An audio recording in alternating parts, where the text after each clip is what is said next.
disappointments that a youth worker has is to plan an event and have very few people show up, if any at all. What we want to talk to you about today is how to cut down on some of those frustrations after you've planned an activity. The first thing you probably need to do is to check your calendar to make sure that there are no other events going on along the same time that you have yours planned for. There are school activities. You may want to call the local schools to find out what's going on there, whether it's ball games or whether it's some kind of school event taking place. But try to cut down on as many conflicts as possible. And then the second thing you probably need to think about is what kind of activity are you planning?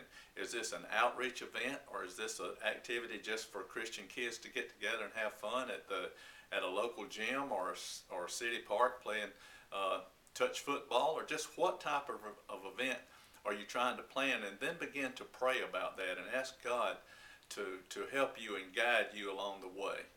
The third thing that we feel like is just really important, and this takes extra time and effort to pull this off.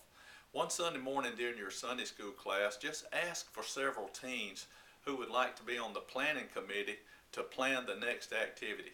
Anytime a teen has the opportunity to help plan and carry out the event, it often goes better because they have ownership in it. It's part of them then. It's not something that you put together and then expect everyone to attend.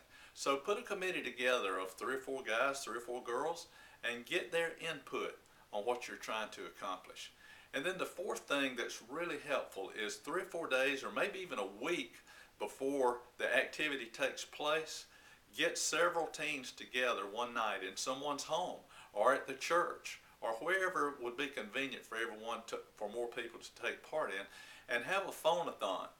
Get several of your teens, maybe even bring their cell phones if you have 1 or 2 lines in the church, but make a list of teens and their friends and begin to let the teens call them and encourage them to come to the activity.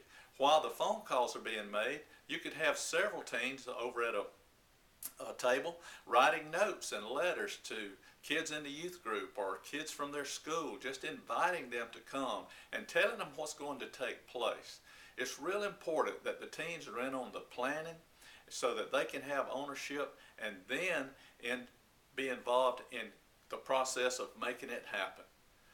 I had a youth minister tell me years and years ago when I planned an event and only 1 or 2 kids showed up for that event, and I was really discouraged, and I called him and I asked him what I need to do about this, and he said, Al, on this particular day, water the flowers and forget about the weeds. If 1 or 2 show up, minister to that 1 or 2.